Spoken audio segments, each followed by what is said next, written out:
কোরবানি কি? আল্লাহ সত্যি কি আমাদের এই বনের পশু বা গৃহপালিত পশু জবাই করার জন্য এই কোরবানির বিধান রেখেছে, বা আল কোরআন আমাদেরকে কোন পথের দিশা দিচ্ছে এই কোরবানি বিষয়ে? কোরবানি শব্দের অর্থ ত্যাগ, আরবিতে যাকে বলা হয় ঈদুল আজহা। ঈদ মানে খুশি, আজহা শব্দের অর্থ ত্যাগ। সূরা আল হজের ৩১ নম্বর আয়াতে আল কোরআনে বলা হয়েছে, তোমরা প্রাচীন ঘরের নিকট কোরবানি করো। আল কোরআনে কোথাও গরু, মহিষ, ছাগল, ভেড়া, দুম্বা এগুলো কোরবানির করার কথা কোথাও উল্লেখ নেই। দলিল স্বরূপ যদি কারুর কোরবানি সম্পর্কে যদি ব্যাখ্যা চাওয়া যায় কারোর কাছে, তাহলে তারা সরাসরি সেই হাদিস উল্লেখ করে। সেই হাদিসেও লক্ষ্য করলে দেখা যায়, সর্বপ্রথম এই পশু কোরবানির বিধান এসেছে আমাদের নবী ইব্রাহিম আলাইহিস সালামের থেকে। এই ইব্রাহিম নবীর এই কোরবানির বিধান থেকে আমরা সেই সুন্নতি ইব্রাহিম, এই পশু কোরবানি, এগুলো ইসলাম ধর্মের অনুসারীরা যারা আছে এরা পালন করে থাকে। কিন্তু আল্লাহ পাক আমাদেরকে প্রাচীন ঘরের নিকট কোরবানি করতে বলল। সেই প্রাচীন ঘর কোনটি সেটি আমরা জানব। আল্লাহর সৃষ্টির জগতে প্রাচীন ঘর সম্পর্কে যদি কেউ হাকিকত জানতে চায়, তাহলে সর্বপ্রথম এই মানুষ বা যারা দুনিয়াগত শিক্ষিত ব্যক্তিরা আছে, তারা হয়তো কাবা ঘরটি উল্লেখ করতে পারে যে আল্লাহর প্রাচীন ঘর এই কাবা শরীফ। তাহলে বাংলাদেশে বা অন্যান্য বহির্বিশ্বে সকল মানুষ কিন্তু সেই কাবা শরীফের সামনে পশু জবাই করছে না, এটা মহাসত্য। এবং আমরা যে ৫ ওয়াক্ত সালাত আদায় করি, সেই ঘরের সামনেও কিন্তু সবাই পশু জবাই করছে না। তাহলে সেই প্রাচীন ঘরের নিকট আল কোরআন আমাদেরকে যে বাণীটি শোনালো, তাহলে সেই প্রাচীন ঘর আমরা কোথায় পাবো আর কোথায় দেখব? এই প্রাচীন ঘর কাবার সাথে যদি আপনারা তুলনা করেন, তাহাও মেলে না। আর ওই বিধান অনুযায়ী মুসলিম যারা আছে তারা কিন্তু সেটি পালন করছে না। কিন্তু আমরা যখন ইসলাম ধর্মকে স্বীকার করি, ইসলাম ধর্মের মানুষ বলে দাবি করি, আমরা সবাই বলি আমরা আল্লাহর বা আল্লাহর রাসূলের বিধান মতে চলি। কিন্তু আল কোরআনে কোথাও কিন্তু আপনি পাবেন না গরু, মহিষ, ছাগল জবাই করার ধর্ম। এই যে প্রাচীন ঘরকে বলা হলো, এই প্রাচীন ঘর যদি আপনি আল্লাহর যে ঘর আল্লাহ সৃজন করেছে, যে ঘরে এই মানুষের জন্ম হয়, মানুষের বাস্তব রূপ প্রকাশ পায়, সেই ঘরটি যদি আমি হাকিকতে বলতে যাই, তাহলে সেটি একটি নারী সত্ত্ব, একটি নারী। সেই নারী হলো আল্লাহর সৃষ্টির প্রথম প্রাচীন ঘর, যে ঘরের ভিতরে আল্লাহ তাআলা পূর্ণ অস্তিত্ব ধারণ করে। আমি সরাসরি বলছি এই পৃথিবীর সকল মানুষ, জ্ঞানী মানুষের কাছে, যাতে সবার বুঝতে সহজ হয় বিষয়টি। আপনারা সূরা আল হজের ৩২ নম্বর আয়াতটি অবশ্যই পড়বেন। সেখানে প্রাচীন ঘরের কথা বলা হয়েছে। আরও অন্যান্য সূরায় এই কোরবানির কথা উল্লেখ করা হয়েছে। যেখানেই আপনি দেখেন, এটার হাকিকত যদি আপনি খুঁজতে চান বা খুঁজতে যান, তাহলে দেখবেন এটা নারী পুরুষের একটি যৌবনকালের একটি সুনির্দিষ্ট একটি সময়ের কথা বলা হয়েছে। সেই সময়টাকে, এই যৌবনের ত্যাগ করাকেই এই কোরবানি বলা হয়েছে। কোরবানির আরো ব্যাখ্যা হিসেবে যদি দেখা যায়, তাহলে সেটা দেখা যাবে যে নিজের ভিতরের সেই পশুত্বকে দূর করা, অন্যায়, অপরাধ, অপকর্ম, জিনা, রাহাজানি এগুলোকে দূর করা। কিন্তু মূল হাকিকতে যদি আপনি সরাসরি এই কোরবানির কথা যদি জ্ঞানে আনেন, তাহলে সরাসরি আপনার হাকিকতের দৃষ্টি ওখানে চলে যাবে যে এটি একটি নারীর নির্দিষ্ট একটি সময়কে ওখানে যেতে নিষেধ করতে বলা হয়েছে। সেই পুরুষকে ত্যাগ করতে বলা হয়েছে, সেই নারীকে ত্যাগ করতে বলা হয়েছে। ওই সময়টাকেই কোরবানি বলা হয়। এটা হলো সেই আল কোরআনের দেখানো পথ বা আল্লাহর সুনির্দিষ্ট পথের হাকিকতি বর্ণনা। এখন পৃথিবীর প্রচলিত আইন অনুযায়ী মানুষ যে কোরবানি করে আসছে, পশু জবাই করে আসছে, এই পশু জবাই করা আমি নিষেধ করছি না। কেননা এটা করলে মনের, যেমন আমরা ঈদে নতুন পোশাক পরলে মনের ভিতরে একটি আনন্দ হয়। এখন এই পশু কেনা, জবাই করে খাওয়া, এগুলো একটি মানুষের মনের আনন্দ, এবং এ থেকে মানুষের মনের কৃপণতাও দূর হয়। কেননা মানুষ যখন তার অর্থকে কোরবানি করে, অর্থের দ্বারাই তো সেই পশুকে ক্রয় করা হয়। সেই অর্থকে কোরবানি করার ফলে তাদের মনের অনেকাংশ কৃপণতা দূর হয়। এ থেকে অনেক গরিব মানুষ আহারও পায় বটে।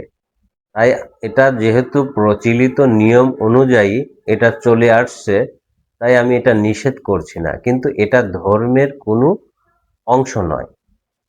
আমরা যদি সত্যিকার অর্থে মুমিন হতে চাই, ইমানদার হতে চাই, মুসলমান হতে চাই, তাহলে এই পশু জবাই করা এটা ধর্মের কোনো অংশ নয়। এটা আমরা শুধু আনন্দের সহিত করতে বা করি, এটা আমি বলতে পারি, কিন্তু ধর্মের সাথে এর কোনো সম্পর্ক নেই। কারণ আল্লাহ ধর্মর বিধান ফকির থেকে রাজা পর্যন্ত একইভাবে তার ন্যায় নিরপেক্ষ এবং সমতার অনুযায়ী তার বিধানকে রচনা করেছে। নামাজ, রোজা, হজ, জাকাত, কোরবানি সবার জন্য। আর এই কোরবানি, এই পশু জবাই করার কোরবানি, এটা তো কোনো গরিব মানুষ দিতে পারে না। তাহলে তার জন্য ধর্মের কি আল্লাহ তাআলা ন্যায় নিরপেক্ষতা করলো না? কারণ একজন ধনী কোরবানি করবে, সে অনেক মাংস খাবে, সে ভালো থাকবে, আনন্দ করবে। আর একজন গরিব, সে খাবে না, সে আনন্দ করতে পারলো না। এটা কি ধর্মের ভিতরে ন্যায় নিরপেক্ষতার ভিতরে পড়ে? এটা কি কখনো আল্লাহর বিধান হতে পারে? এটা যদি আল্লাহর বিধান হয়, তাহলে আল্লাহ তাআলা বিধান লঙ্ঘনকারী। এত বড় কথা কেন বললাম? কারণ প্রত্যেকটা ব্যক্তির জন্য সালাত ফরজ করা হয়েছে। তাহলে সালাত যদি ধনীর থেকে গরিব পর্যন্ত সবারই একই বিধান থাকে, তাহলে এখানে কোরবানির বিষয়টা কেন আল্লাহ তাআলা এভাবে ভাগ করলেন? বড়লোকরা শুধু দেবে, তাদের কোরবানি আদায় হবে, আর গরিব যারা, তারা অন্যের থেকে চেয়ে খাবে, আর অন্যেরা খাবে আর সেটা দেখবে। এটা যদি কোরবানি হয়, তাহলে কখনোই সেই আল্লাহ তাআলা ন্যায় নিরপেক্ষ সমতা রক্ষাকারী নয়। তাই আল্লাহর বিধান এটা হতে পারে না। এটা মানুষ তৈরি করে নিয়েছে, ধর্মটাকে নষ্ট করেছে। সত্যি যদি পশু কোরবানি করা ধর্ম হয়ে থাকে, তাহলে সেটা যে একদম যে মিসকিন, যে ভিক্ষা করে, তারও এই পশু কোরবানি করার বিধান থাকতে হবে। কেননা যেহেতু এটা ধর্মের ভিতরে যদি পড়ে, আর যদি এটা, যদি আল্লাহর বিধান বা ধর্মের ভিতরে এটা না থাকে, তাহলে এটা ধনীদের জন্য এটা সাজে। এটা জ্ঞানী ব্যক্তিদের জন্য নিদর্শন রয়েছে এখানে। আরো একটি বিষয়, এই যে হজের বিষয়টা এখানে আসলো, যারা ধনী আছে, যাদের টাকা আছে, তারা সৌদি আরবে যে মক্কা মদিনায় যে হজ সম্পূর্ণ করে আসে। এখানে আল্লাহ তাআলা কি সেই মক্কা মদিনায় যে সেই কাবা, সেই মানুষের বানানো কাবা তওয়াফ করার কথা বলেছে, নাকি হাকিকতে কোনো কাবা আছে যে কাবাকে তওয়াফ করা যায়, আর সেই কাবা আপনার কাছে আছে, আর সেই কাবার ভিতরই আল্লাহ থাকে? এই যে ধর্মটাকে মানুষ কিভাবে দেখেন দূরে নিয়ে গেছে। ধারণ করার বস্তু আপনার কাছেই ছিল। আপনি নিজেই যদি ধর্ম হন, তাহলে আপনার সালাত, আপনার সিয়াম সাধনা, আপনার কোরবানি, আপনার হজ, এটা তো আপনার ভিতরেই থাকতে হবে, আপনার সাথেই সেটা জড়িত থাকতে হবে। সেটা তো কোনো বনের পশু দিয়ে হয় না, সেটা তো মক্কা মদিনা যে হয় না, সেটা তো আপনার ভিতরে আপনার সব সময় করতে পারেন।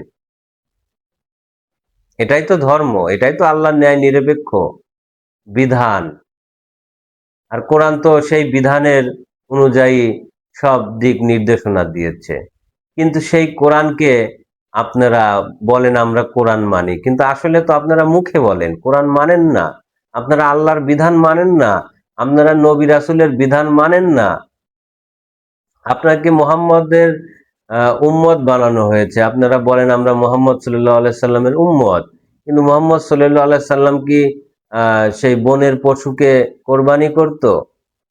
গরু, ছাগল, মহিষ, দুম্বা, এগুলো সে করত? এরকম ভাবে কোনো কোরআনে দিক নির্দেশনা রয়েছে কিনা যে মোহাম্মদ তুমি এই গরু জবাই করো, বা মেষ বা ভেড়া জবাই করো, ছাগল জবাই করো, দুম্বা জবাই করো?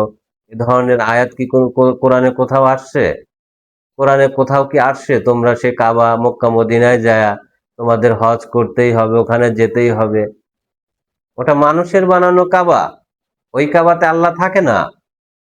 আল্লাহ যে কাবায় থাকে, তোমার ভিতরের কাবাকে তুমি কখনো দেখার চেষ্টাই করনি, তুমি কখনো বোঝার চেষ্টাই করনি, তোমার কোরবানি কোথায় তুমি কখনো বোঝার চেষ্টাই করনি।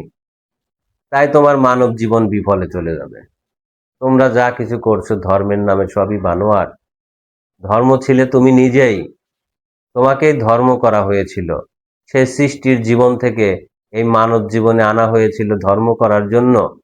তুমি ধর্ম করে তুমি কোনো কিছু অর্জন করবে, এটাই ধর্ম।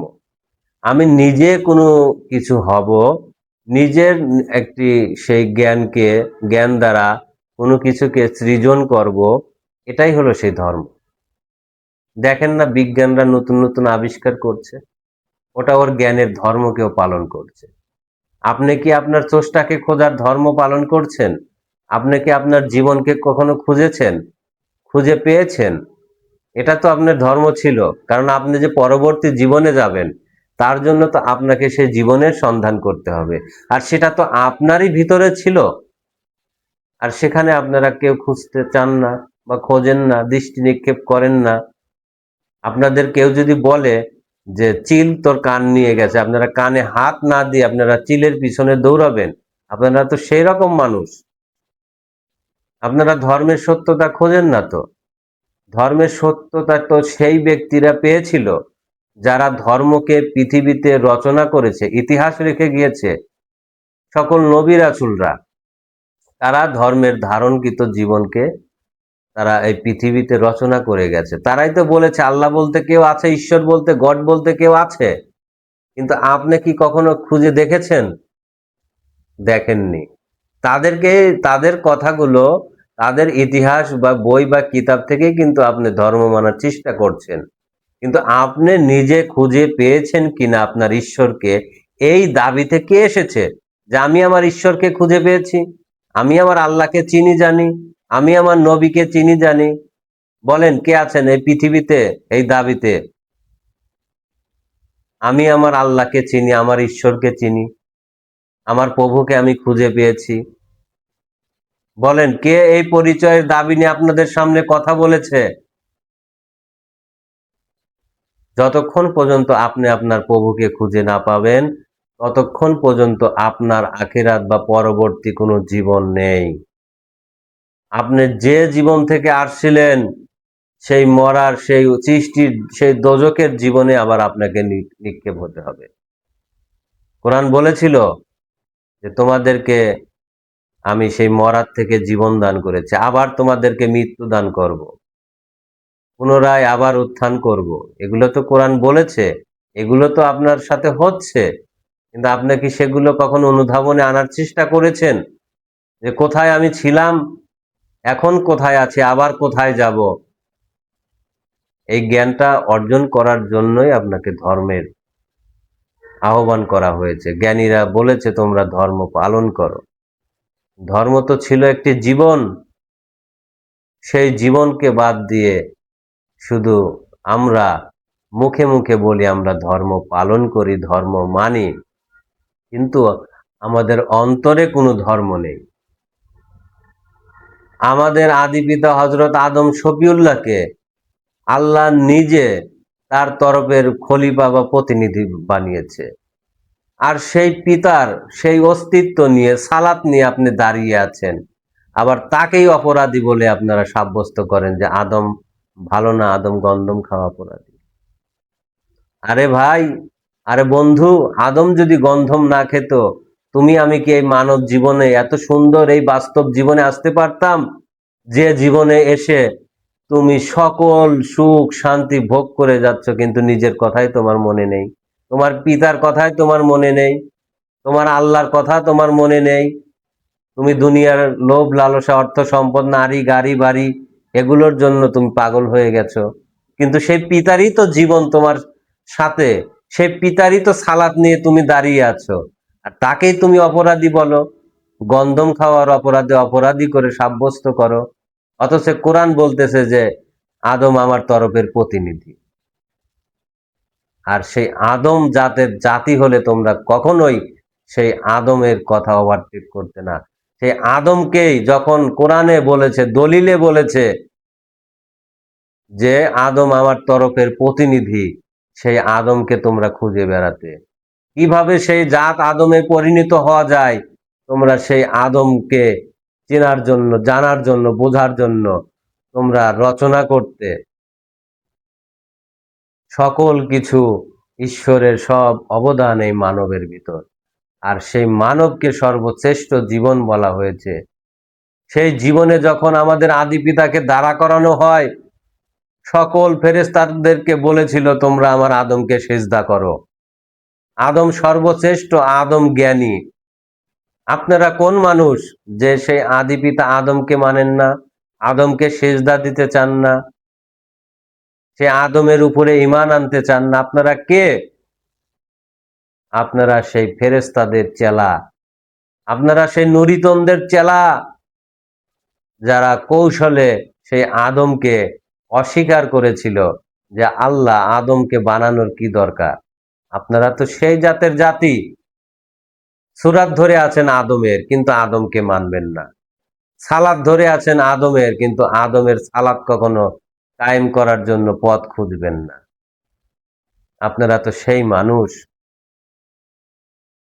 তাই আমার কোরবানি, আমার হজ, আমার সালাত, আমার নামাজ বা রোজা, সবকিছু আমার জন্য, আমার রবকে পাওয়ার জন্য, আমার আল্লাহকে পাওয়ার জন্য, আমার আল্লাহকে খোঁজার জন্য, আমার আল্লাহকে ধরার জন্য, নিজেকে নিজে কায়েম করার জন্য, নিজে মুমিন হওয়ার জন্য, নিজে মুত্তাকিন হওয়ার জন্য, নিজে মুসলমান হওয়ার জন্য এই সব কিছু আনা হয়েছে, এই ধর্মকে আনা হয়েছে।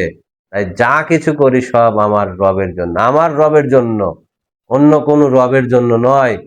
আমার ভিতরে, আমার সঙ্গে যে আমার যে আল্লাহ আছে, যে আল্লাহ আছে বলে আমি কথা বলতে পারতেছি, সেই আল্লাহর জন্য আমার সবকিছু, সেই আল্লাহকে পাওয়ার জন্য, সেই আল্লাহ যেন আমাকে ছেড়ে না যায়, অনন্ত কালের জন্য যেন আমার সঙ্গী হয়, সেই আল্লাহর জন্য সমস্ত কিছু ইবাদত।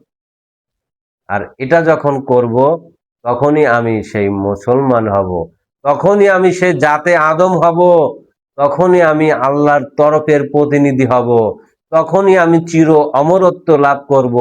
আমার আর কোনোদিনও মৃত্যু হবে না। আমার আর কোনোদিনও ধ্বংস হবে না, লয় হবে না, ক্ষয় হবে না। আমাকে কে দোজখে দেয় আমি তখন দেখব। কারণ আমি সেই আল্লাহর সাথে মিশে একাকার হয়ে যাব, আল্লাহর রঙে রঞ্জিত হব। আমাকে কে দোজখে দেয়? এই ধর্ম কি তোমরা কখনো চেয়েছো, পেয়েছো, খুঁজেছো? এটা সেই দিনী যুগ, দিনী যুগের বাদশা কথা বলছে, আদম নূরের সন্তান আদম নূর কথা বলছে। যদি বাঁচতে চাও, যদি নিজের সালাত কায়েম করতে চাও, নিজের কোরবানি আদায় করতে চাও, নিজের হজ আদায় করতে চাও, তাহলে দেরি না করে তোমরা আদম নূরের যে সাহাবী আছে, খেলাফতি সন্তান আছে, তাদের কাছ থেকে সেই হেদায়েত গ্রহণ করো, সত্য পথ গ্রহণ করো। না হলে কোনোদিনও ধর্মের মূল সত্য জানতে পারবে না। ধর্ম কি, কেন এই ধর্মকে আনা হয়েছে? শুধু মুখে মুখে ধর্ম পালন করবে, কিন্তু অন্তরে তোমাদের কোনো ধর্ম নেই। ধর্ম কি তোমরা এখন পর্যন্ত সেটাই জানো না। অনেক কথা বলে ফেললাম। যাই হোক, কোরবানি সম্পর্কে আপনারা জ্ঞাত হন, সচেতন হন, এ বলে আমি আমার আলোচনা এখানেই সমাপ্তি করছি। আসসালামু আলাইকুম ওয়া রাহমাতুল্লাহি ওয়া বারাকাতুহু।